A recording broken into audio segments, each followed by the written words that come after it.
My dear students, आज हम projectile का तीसरा वीडियो लेके आए हैं। आपने पार्ट फर्स्ट में वेलोसिटी ऑफ प्रोजेक्टाइल के बारे में डिस्कशन किया था। आपने पार्ट सेकंड में प्रोजेक्टाइल का टाइम ऑफ फ्लाइट, हाइट और रेंज के बारे में डिस्कशन किया था। आज इसके तीसरे वीडियो में हम एक और इंपॉर्टेंट प्रॉपर्टी के बारे में डिस्कशन करेंगे और वो इंपॉर्टेंट प्रॉपर्टी है प्रोजेक्टाइल में पाथ का इक्वेशन, यानी जिसको ये बोला जाता है equation of trajectory. Equation of trajectory के बारे में डिस्कशन करेंगे। तो आज का हमारा आर्टिकल है इक्वेशन ऑफ ट्रैजेक्टरी, या जिसको आप शॉर्ट में पाथ इक्वेशन भी बोलते हैं। तो चलिए इसके बारे में थोड़ा डिस्कशन करते हैं। पहले मैं पूरे प्रोजेक्टाइल का जो समरी था वापिस से बता दूं। आपने यू वेलोसिटी से थीटा एंगल पे पार्टिकल को इस टाइप से थ्रो किया था। इस टाइप का पाथ बना था, इसको बोल देता हूं पॉइंट ए, इसको बोल देता हूं बी। आपको हमने पहले ही बता दिया था कि इसका वेलोसिटी का एक्स डायरेक्शन में जो कंपोनेंट होगा वो यू कॉस थीटा होगा, और वेलोसिटी का वाई डायरेक्शन में जो कंपोनेंट होगा वो यू साइन थीटा। ऐसे ही एक्सेलरेशन एक्स डायरेक्शन में तो होता ही नहीं था, और वाई डायरेक्शन में जो एक्सेलरेशन था वो माइनस जी था। अब इक्वेशन ऑफ ट्रैजेक्टरी यानी इसके पाथ की इक्वेशन बनाने के लिए मैं यहां पे एक पॉइंट कंसीडर करता हूं जिसका नाम मैं रखता हूं पी। इस पी पॉइंट के मैं कोऑर्डिनेट एज्यूम कर लेता हूं एक्स कॉमा वाई। ये वाली जो कोऑर्डिनेट एक्स कॉमा वाई का मतलब ये वाली डिस्टेंस है वाई, ये वाली डिस्टेंस है एक्स। इस बिंदु का मैं नाम रख देता हूं एम। तो चलिए, जैसे कि पहले के वीडियोस में मैंने आपको समझाया था कि अगर मैं इस लाइन पे कोई पॉइंट लूं तो आप मुझे एक्स बोलिएगा, अगर मैं कोई इस लाइन पे, इस पाथ पे कोई पॉइंट लूं तो आप मुझे वाई बोलिएगा। मैं ए से एम तक चलना चाहता हूं, ए से एम तक, तो आप बोलेंगे कि ए से एम तक तो एक्स डायरेक्शन है, एक्स डायरेक्शन में चलना चाहता हूं। मैं सेकंड इक्वेशन यूज कर रहा हूं s equals to u t plus half a t square. ये एक्स डायरेक्शन, ये एक्स डायरेक्शन और ये एक्स डायरेक्शन। एस एक्स का मतलब मैंने आपको बताया था डिस्टेंस ए से लेके एम तक का डिस्टेंस। क्या यू एक्स आपके पास है? हाँ, डेफिनेटली है। यू एक्स की वैल्यू आपके पास है you cos theta into T. A x की वैल्यू भी आपके पास है, दैट इज इक्वल टू 0। सो ये इक्वेशन बन गई हमारी पहली। अब मैं ए से पी तक चलना चाहता हूं, तो मैंने बताया था कि अगर इस पाथ पे कोई पॉइंट लूं तो आप तो वाई बोलिएगा, ये मत सोचिएगा कि ये तो एक्स और वाई दोनों है। मैंने पहले ही बता दिया था क्वेश्चन को सिंपली करने का तरीका कि अगर मैं इस पे कोई पॉइंट लूं तो आप इस पे कोई पॉइंट लूं तो आप उसको वाई डायरेक्शन बोलिएगा, पाथ पे कोई पॉइंट लूं तो देखिएगा इस डायरेक्शन में मैं सेकंड इक्वेशन फिर इंट्रोड्यूस करता हूं। इस बार मैं वाई डायरेक्शन की बात कर रहा हूं, y direction, y direction. S y का मतलब होता है हाइट, इस पी पॉइंट की हाइट है वाई। यू वाई की वैल्यू यहां से पुट करता हूं u sine theta into t, half a y की जगह पुट करता हूं मैं जी। तो मेरे पास जो इक्वेशन बनेगी वो इस टाइप की बनेगी, y equals to u sine theta multiply by t minus half g multiply by t square. आप देखेंगे कि मैंने यहां पे टी की वैल्यू को मिस किया, तो मैं टी की वैल्यू इस इक्वेशन से चाहता हूं कि इस इक्वेशन से मुझे टी की क्या वैल्यू मिलेगी। तो जो टी की वैल्यू मिलेगी वो मिलेगी x upon u cos theta, x upon u cos theta. Mitra Swami ji भी आ चुके हैं, स्वागत है उनका स्टूडियो में। यहां से मैंने आपको बताया कि मैंने टी की वैल्यू मिस कर दी है, तो इस टी की वैल्यू की जगह हम यहां पे टी की वैल्यू पुट करेंगे x upon u cos theta. So that is also x upon u cos theta. So my dear students, y is equals to u से u cancel, x sine upon cos tan theta minus half g x square upon u square cos square theta. This is the equation of trajectory. ये projectile की path equation आपके पास आ गई, y equals to x tan theta minus half g x square upon u square cos square theta. चलिए इस equation को और थोड़ा एनालिसिस करते हैं। आपने ये इक्वेशन डेवलप किया y equals to x tan theta minus half g x square upon u square cos square theta. मैं जरा इसमें से एक्स टेन थीटा कॉमन ले लेता हूं, तो यहां पे बचेगा 1 minus half g x square upon u square cos square theta, और जो कॉमन लिया था वो यहां पे मैंने डिवाइड कर दिया। तो फाइनली मेरे पास क्या बचेगा, y equals to x tan theta 1 minus ये x कैंसिल आउट हो जाएगा, यहां बचेगा 2 यू स्क्वायर। टेन को लिखूंगा साइन अपॉन कॉस, तो एक कॉस से कॉस कैंसिल हो जाएगा, साइन बाई कॉस लिखूंगा तो एक कॉस कैंसिल हो जाएगा, ये बचेगा 2 u square sine theta cos theta. गौर से देखिए, मैंने यहां पे यू स्क्वायर लिख दिया, 2 लिख दिया, इसको जब सॉल्व किया तो ये बन गया sign theta cos theta, x cancel, ये जी नहीं लिखा मैंने यहां, तो इस जी को यहां लिखने की बजाय मैं यहां पे लिख देता हूं।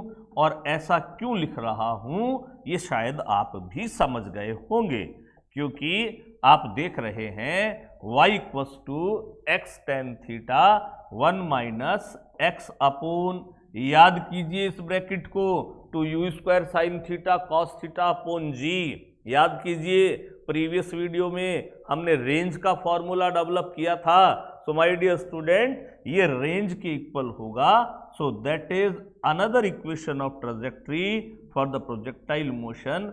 ये प्रोजेक्टाइल मोशन की 2 इक्वेशन ऑफ ट्रेजेक्ट्री होगी। कोई पूछेगा कि कौन कौन सी है, तो हम उसको बताएंगे।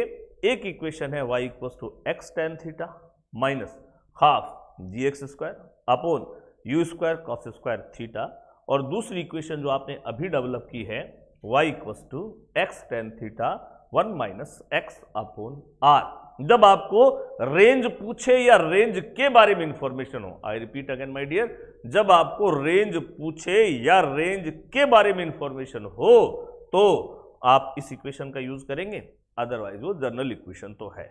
चलिए कुछ एग्जांपल्स के साथ इनका सॉल्यूशन स्टार्ट करते हैं। क्या बोलता है, वो बोलता है, क्वेश्चन करते हैं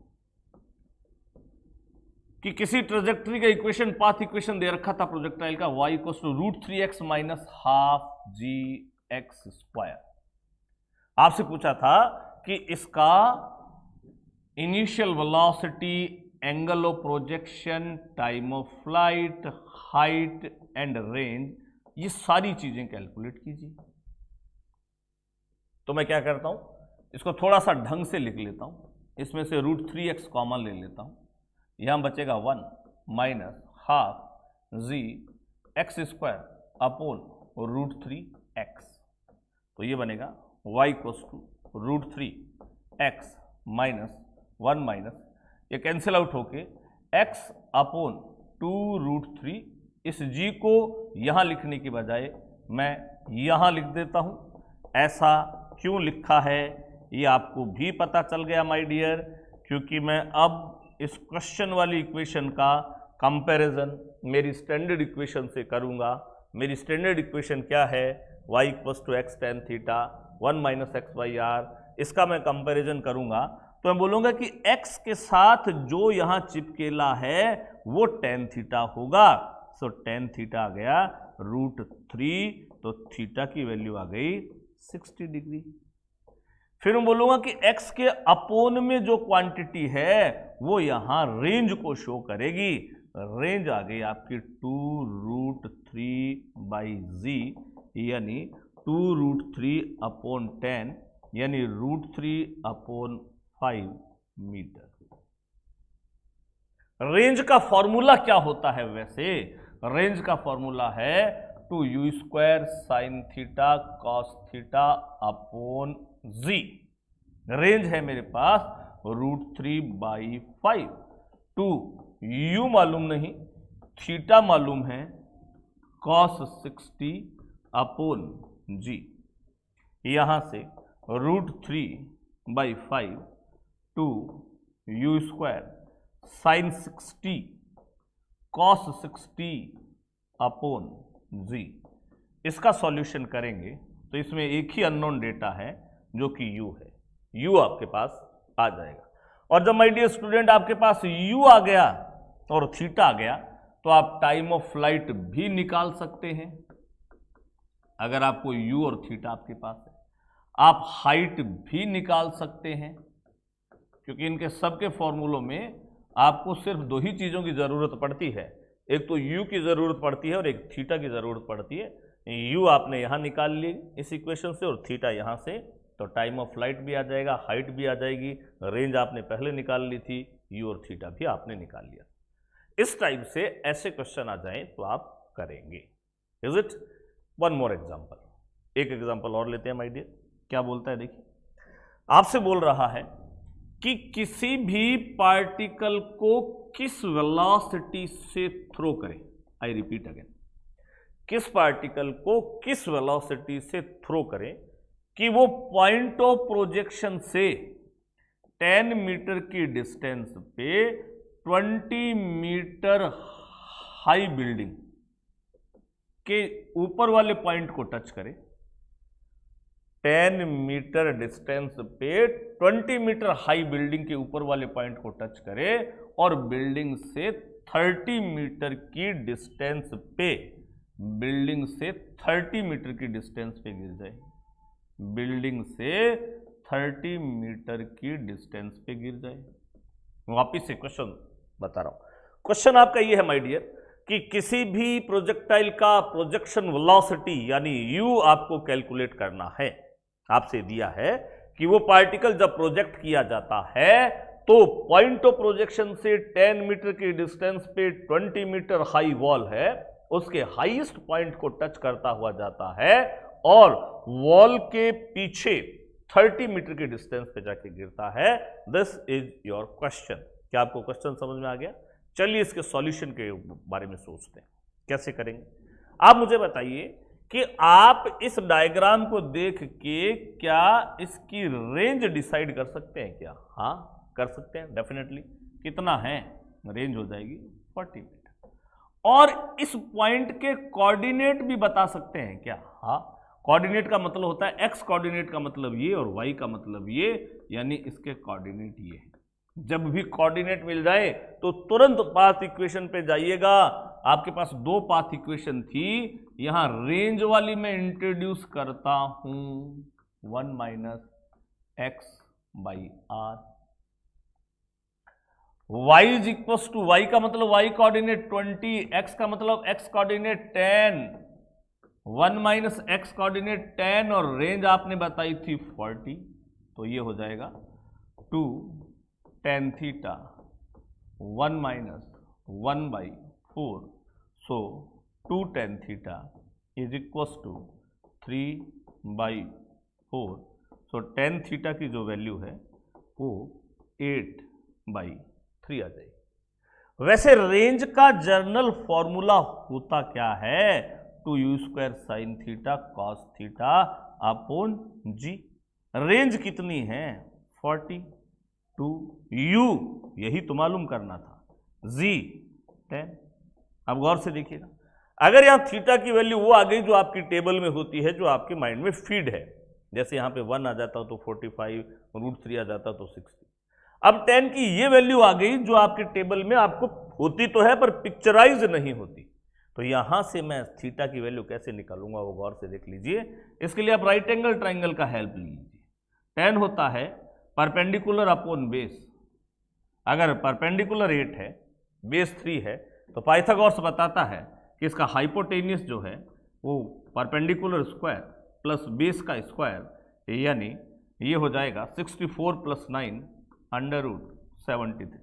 यहाँ पे मैं साइन थीटा लिखता हूँ। साइन थीटा होता है परपेंडिकुलर अपॉन हाइपोटेनियस और कॉस थीटा होता है बेस अपॉन हाइपोटेनियस। आप देखेंगे कि इस इक्वेशन में सिर्फ u ही अननोन डेटा है। इस अननोन डेटा को हम इस इक्वेशन का सॉल्यूशन करेंगे तो आपको u की वैल्यू मिल जाएगी। क्या ये बातें आपको समझ में आ गई? तो इस टाइप से इक्वेशन ऑफ ट्रेजेक्ट्री आ जाए, पाथ इक्वेशन आ जाए, ट्रेजेक्ट्री की इक्वेशन आ जाए प्रोजेक्टाइल में, तो हम क्वेश्चंस को इन एग्जांपल्स के हेल्प से सॉल्व कर सकते हैं। नेक्स्ट वीडियो में कुछ और अच्छे एग्जांपल के साथ मिलेंगे, तब तक इस पूरे प्रोजेक्टाइल की वीडियोस को आप देखते रहिएगा। Thank you very much, God bless you.